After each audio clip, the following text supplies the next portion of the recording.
Hey everyone, if you're afraid of touch, it can be really hard to connect. Yeah, it can feel really scary, and especially if you don't know what you're afraid of, Hmm. it can seem super daunting. And then what ends up happening is you're not getting enough touch in your life, and there's actually a condition called skin hunger, Yeah. which is a medical condition, which is the psychological effects that start to happen when you're not getting enough touch in your life. And everybody's different around this, but it is one of those things where you can actually be touch starved. Yes. So I'm Cathy Bartoli from theintimacydojo.com. I'm Reid Mahalko from readaboutsex.com.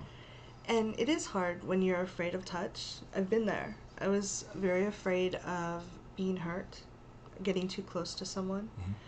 Mm-hmm. And it can shut you down and leave you feeling there's that inner conflict where you really want to have people close and you're really afraid of it, and it can take a huge amount of energy out of your life. Mm-hmm. So what are some ways people can start moving forward with that if they Well, want to? the things I would recommend is start making two lists. Lists of kinds of touch you might like, Mm. alternatives, because I think people, when they think about touch, if they're feeling afraid of it, automatically go to the worst case scenario. Yeah. So think of kinds of touch that might actually be pleasing, like getting your hair washed at Mm-hmm. the salon, or a foot rub, or somebody just holding your hand. Yeah. You know, touch doesn't have to be full on sex, or a puppy pile with 8 people all cuddling each other. It doesn't have to be like that. The second thing I would do is start trying to make a little list about what you're afraid of that might happen Mm. if you were to touch somebody, and just try to get the evil hamsters on your hamster wheels that are squeaking so loud in your head, try to get them out on paper, and look at those things from the point of view of, I've now gotten these fears out of my head and on Mm. paper, which can sometimes make them a little bit easier to deal with and less scary, and now you've named them. Yes. That can make a huge difference. And one of the things I've noticed is I've talked to a lot of women about this. I don't know if it's general or not, but a lot of women I've talked to, they think that it has to be a romantic partner that touches them to Mm-hmm. help them. Yes, that may be your goal, but to start working on this, that may not be the best place to start. You can ask a friend just to exchange a shoulder rub, Mm-hmm. or to, just stroke your arm. You can go get the massage like you suggested. So it's just like a wet sponge doesn't absorb water really well. Yeah, If you're scared anyway and you haven't had a lot of touch, it makes you really wonky. The your skin, brain. the skin hunger's crept in, as well as you just being in a high state of anxiety. Yeah. Other things that you can do is, like, think of the people in your community that are safe, that you feel safe around, Mm-hmm. just safe in general. And then those are people that you can go to for a hug, Mm-hmm. or maybe hand holding, or if you have, nieces and nephews, or newborn, friends who have kids who they're like, please take my kid, just get them Please. away. And you're okay with, with kids, tugging on you or crawling all over you.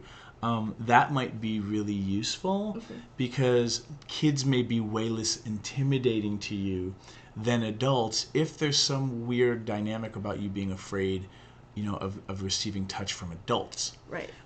Other things to look for are, you know, how, what kind of touch, and what kind of setting might make the touch feel safer. Yes. You holding somebody's hands at the movies might be much less scary because you're in a public space, Mm-hmm. or in a coffee shop, than cuddling with somebody at home Right. alone. You're not alone because you're with somebody, but so these ideas of, like, if you go to the beach or you're sitting in the park, spooning with somebody and talking at the park may be way less scary Mm-hmm. than you spooning at home, if your anxiety is that the touch might lead to something that you don't want, that which usually is a clue that you don't feel like you can say no. So learning boundaries can be a really powerful Yeah. way to feel safer with touch. Yeah, and like, you learning how to say no powerfully, and hanging out with people that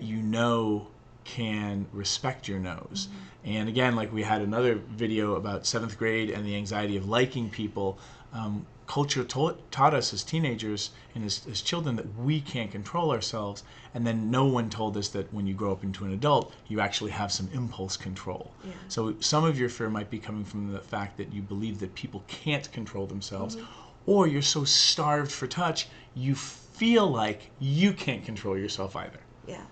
If you can also look and see if you think you deserve touch. Mm-hmm. So someone who doesn't feel like they deserve touch may have issues about it. I mean, they may be pulling away from the very thing they want, or they might be really afraid. And if that's the case, you can ask yourself why and do some work with a coach or a therapist to kind of clear some of that, Mm-hmm. so it's Yeah, safer. you might be able to do some tapping stuff with Cathy, or you might even be able to go to a cuddle party workshop, which They're is a great. workshop that I created back in 2004 with Marsha Baczynski, and you can go to cuddleparty.com and check out that whole crazy scene.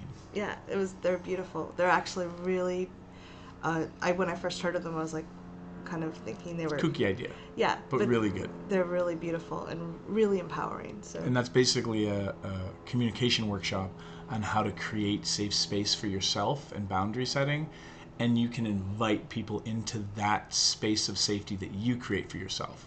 So check that out. Check out, and especially let us know how you feel about the rules of cuddling, which are at cuddleparty.com, and you can leave those in the comments below. Yeah, and we'd love to hear how this works for you or what issues you have coming up. Please let us know. Bye.